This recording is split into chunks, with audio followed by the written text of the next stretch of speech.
فانبئوني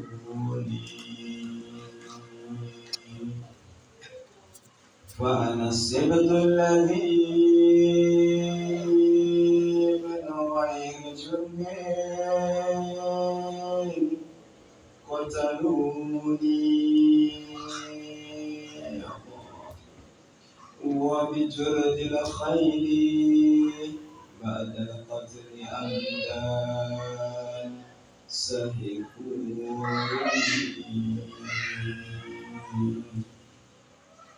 ليتكم في يوم عاشوراء جميعا وانظروني كيف استشفى لطفل فأبوا أن ترحموني.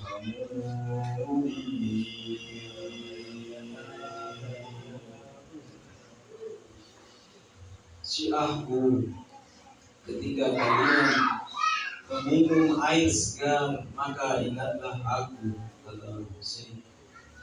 Dan ketika kalian mendengar orang yang terasingkan atau orang yang syahid, maka ingatlah aku.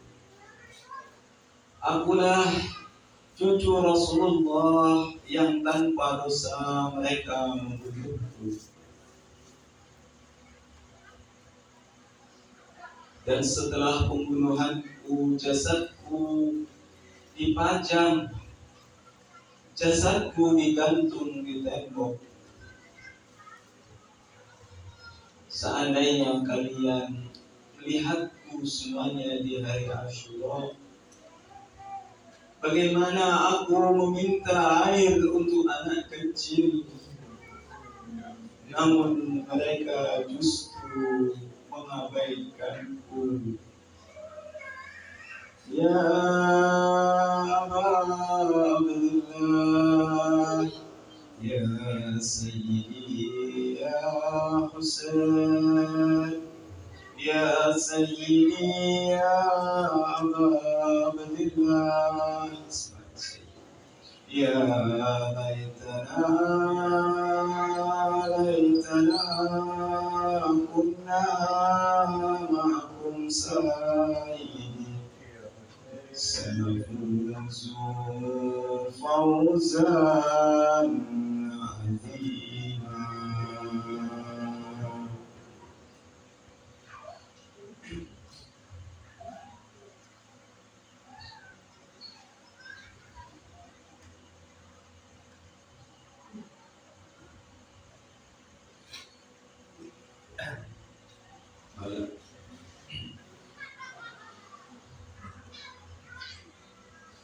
Al-Luhur bin Yazid al-Riyahi melewati gurun pasir dalam rangka melakukan tugas yang dibebankan kepadanya.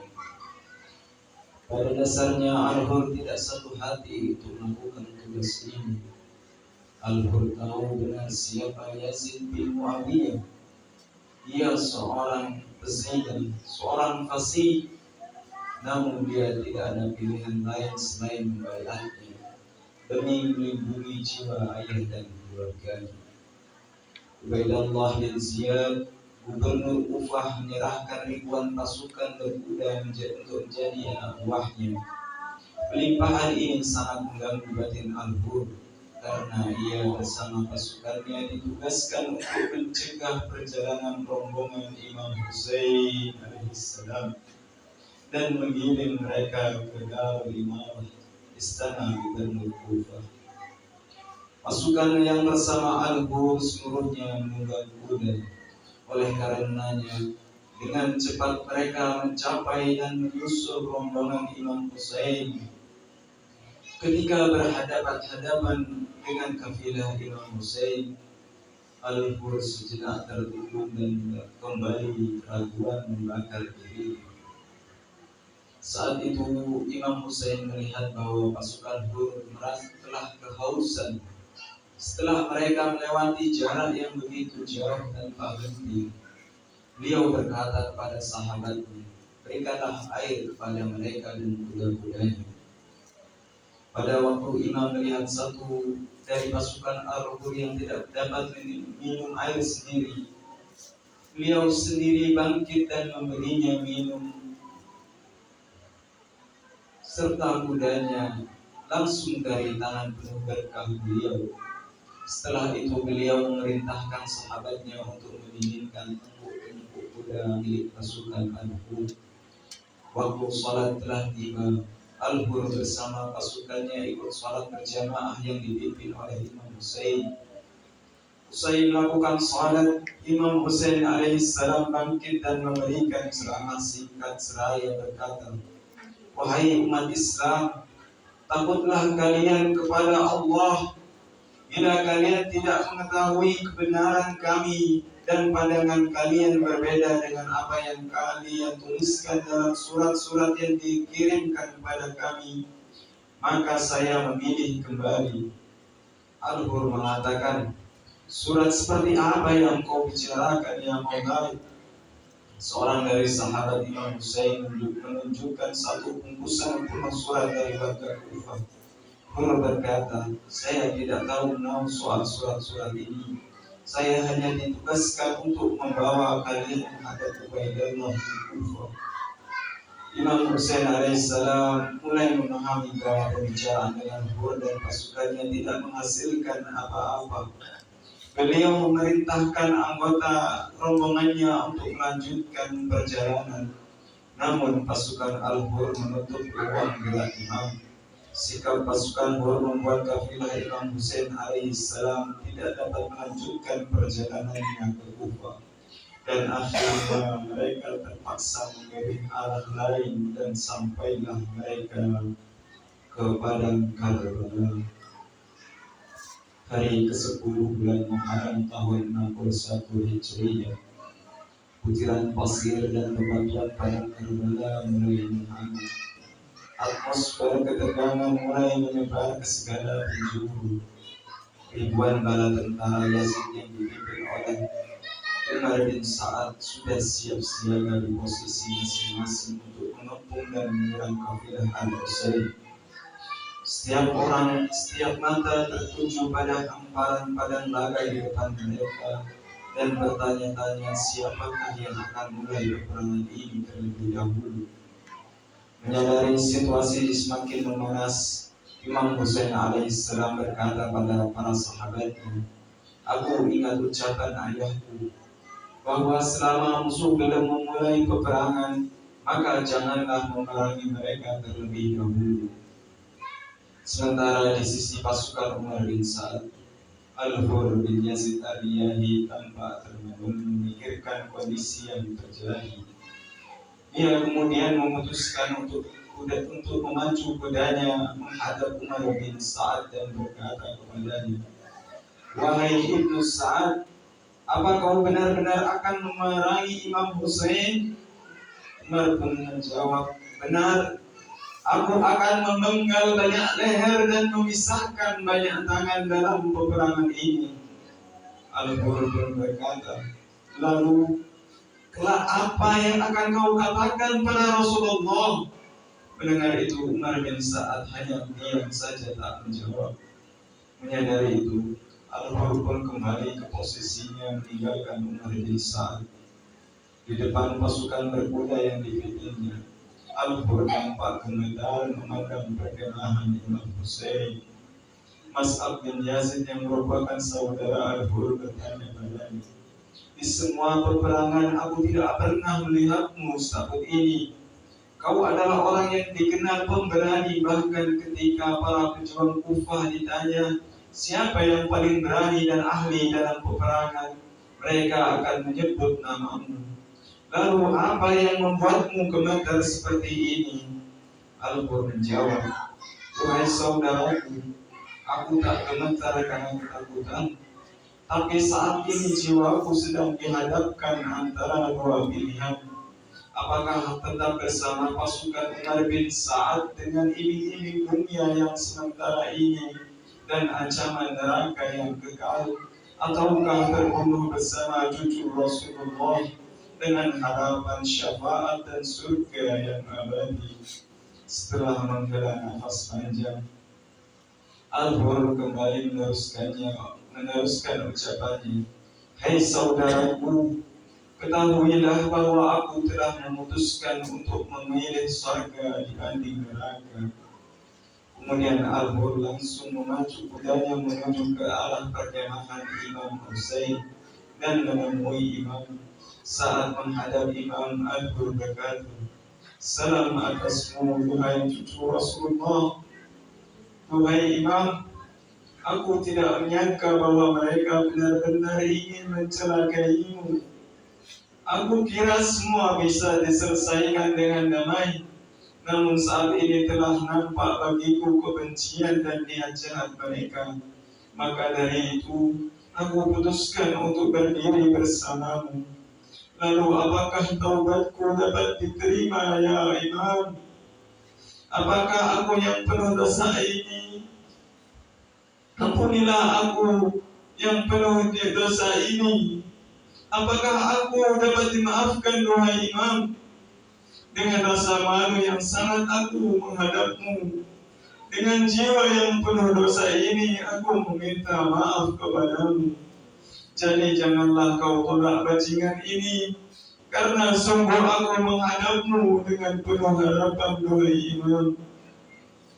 Dari atas kudanya Imam Musa kepala Al-Hur dan berkata, "Duhai Hur, berapapun banyak dosa yang dilakukan seorang hamba ketika dia kembali pada Tuhan, memohon ampun dan bertaubat serta meminta maaf atas dosa-dosa itu, maka akan selalu ada harapan ampunan. Wa huwa alladzi yaqbalu taubah an ibadi." Dan dialah yang menerima taubat dari hamba-Nya. Dosa dan kesalahan yang telah kau lakukan kepadaku telah aku maafkan. Bersikaplah seperti laki-laki, kuatkanlah hatimu dan berperang dan dalam peperangan ini. Hari ini merupakan pasar kebahagiaan dan tempat ini merupakan medan magnet bagi para pencari kesyahidan. Di dalam maktal Imam Ismail disebutkan bahwa ketika Hur datang kepada Imam Hussein, dia berkata, "Wahai putra Rasulullah, di malam hari aku bermimpi ayahku datang menemuiku dan berkata, 'Hei anakku, hendak kemana engkau?'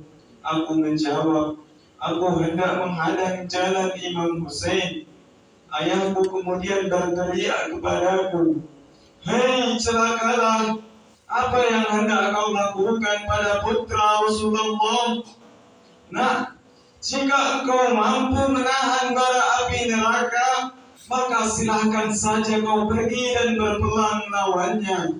Namun jika kau menginginkan syafaat Nabi dan keridhaan Allah serta mengharapkan kebun-kebun dan istana di surga yang abadi, maka pergilah dan perangilah musuh Imam Hussein.'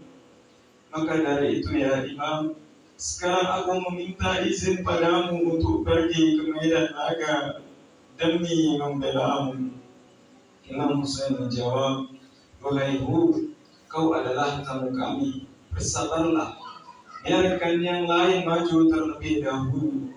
Al-Hur terus memohon dengan berkata, "Aku adalah orang pertama yang menutup jalanmu. Aku tidak akan pergi dari sini sampai engkau memberiku izin menjadi orang pertama yang syahid di jalanmu. Dengan perbuatan ini, semoga aku bisa berada satu tempat dengan Nabi Muhammad. Bukan laknat sepanjang zaman, namun doa dan ampunan serta ridha Allah sepanjang zaman." Akhirnya Imam Hussein memberinya izin untuk maju ke medan laga.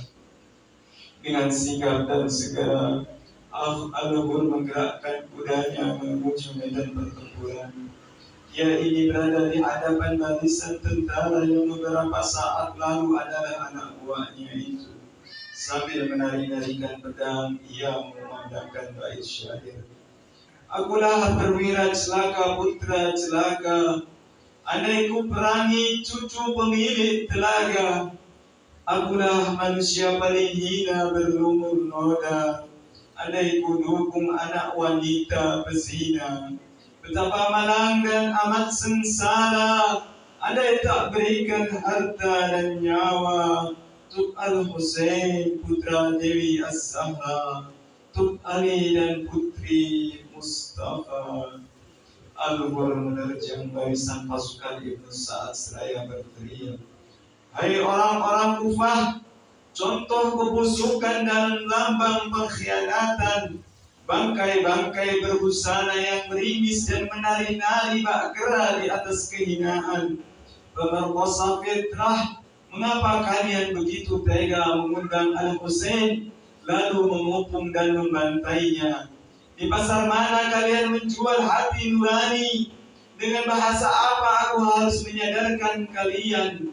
Manusia jenis apa kalian sebenarnya yang tega mengeringkan rongga leher putri-putri Al-Mustafa dari meneguk air Furat dan membiarkan orang-orang Nasrani bahkan Yahudi, bahkan babi dan anjing menjilat-jilat airnya? Semoga Allah membiarkan kalian dicekik dahaga kelak." Detik-detik selanjutnya terjadi pertempuran sengit. Bagai singa lebar, Al-Hur menaikkan dan merobohkan barisan musuh. Melihat salah satu komandannya membelot. Umar bin Sa'ad memerintahkan salah satu komandannya bernama Safwan bin Handalah untuk membujuk Hur kembali ke barisan mereka. Dan jika menolak, maka dia diperintahkan untuk memenggal kepala Al-Hur. Safwan menghadang pergerakan Al-Hur lalu berkata, "Hei Hur, kau adalah pria waras dan pemberani. Untuk apa kau keluar dari pasukan Yazid? Apakah kau sudah gila?" Al-Hur menjawab, "Hei Safwan, aku heran mendengar pertanyaan seperti ini dari orang berakal dan waras sepertimu. Apakah kau tidak tahu bahwa Yazid adalah orang yang kotor, zalim serta fasik, sedangkan Imam Husain adalah manusia suci, keturunan manusia suci. Dialah anak Fatimah yang pernikahannya dilaksanakan di surga dan perhiasannya dipakaikan oleh Jibril, dan ayahnya Rasulullah menyebutnya sebagai belahan jiwanya." Safwan berkata, "Aku tahu, bahkan aku lebih tahu darimu. Tapi lihatlah, kekuasaan, harta dan kedudukan ada di tangan Yazid, sedangkan kita hanyalah tentara. Yang kita tahu hanyalah tugas, jabatan dan pangkat. Untuk apa ketakwaan? Untuk apa kesucian? Untuk apa ilmu dan fadilah bagi kita? Tiada gunanya." Hur menjawab, "Hei Safwan, jika itu yang kau yakini, kau tidak ubahnya seperti keledai yang mabuk." Wajah Safwan memerah mendengar sindiran Al-Hur. Dia pun langsung memenjamkan tombak ke arah dada Al-Hur. Al-Hur dengan tangkas menghalau tombak sehingga mematahkan dan berbalik menancapkan tombaknya ke tubuh Safwan dan menjatuhkannya dari kuda.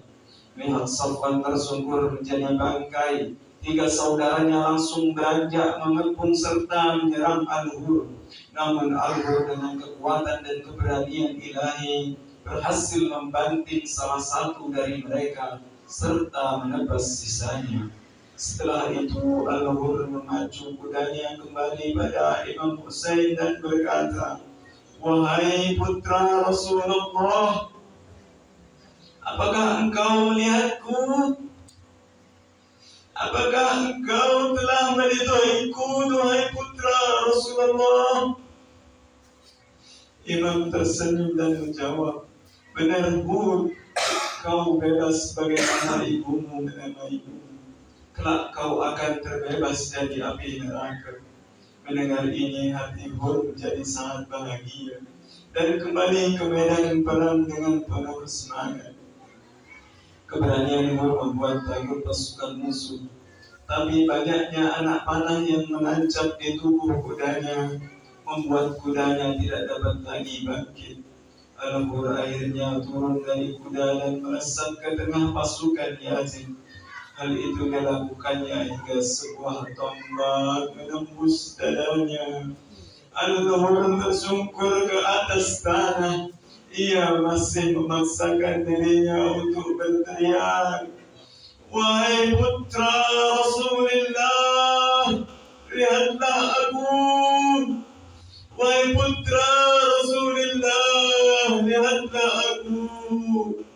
Hur yang sekarat terus berusaha melangkah ke arah barisan Imam Hussein untuk kembali menemui Imam, namun luka di sekujur tubuhnya dan tenaga yang telah terkuras membuatnya makin lemah dan lemas. Melihat Hur yang terkapar di tengah medan perang, Imam Hussein dan beberapa sahabatnya melaju menghampiri tubuh Al-Hur yang tak berdaya. Waktu sejenak berlalu, Hur merasakan hangatnya tangan Imam Hussein yang diletakkan di atas kakinya. Kepada Imam Hussein, Al-Hur berkata, Imam Hussein berkata, "Tenanglah, biarkan tanganku membalut dahimu. Bukankah engkau sendiri yang mengatakan agar di akhir hidupmu aku berada di sampingmu? Ya Hussein, kami mohon, di akhir hayat kami hadirlah di samping kami, ya Hussein. Sebagaimana engkau hadir di samping Al-Hur, ya Hussein."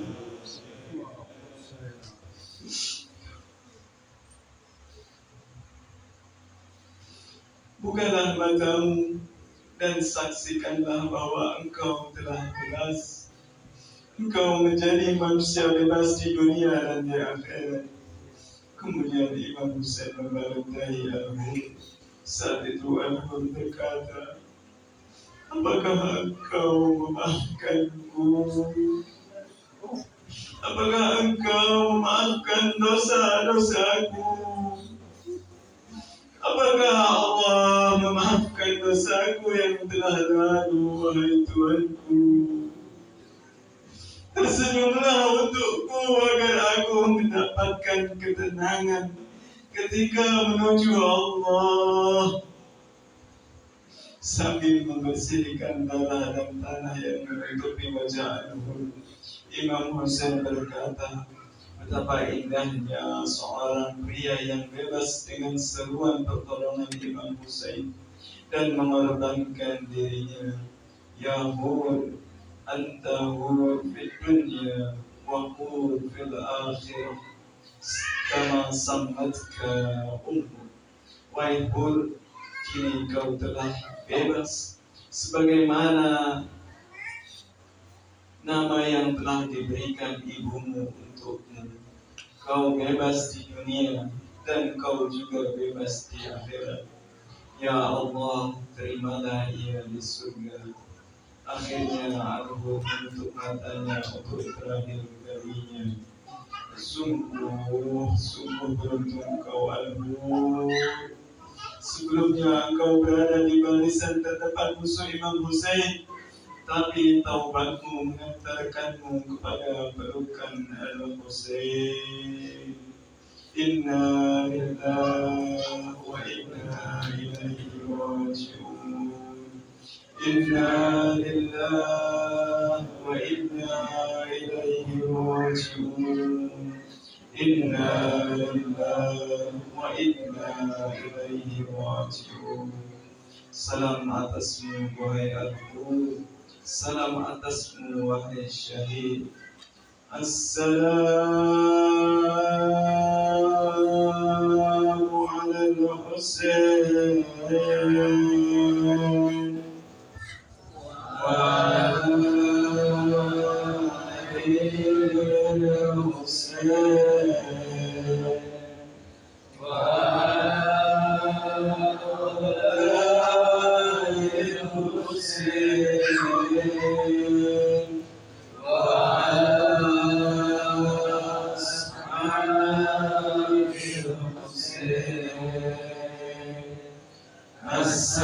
Assalamu ala al-Husain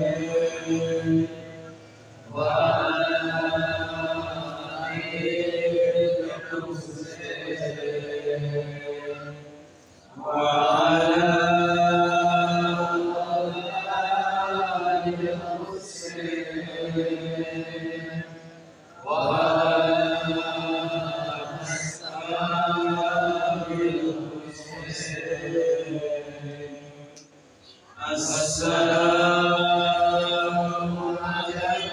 Hussein,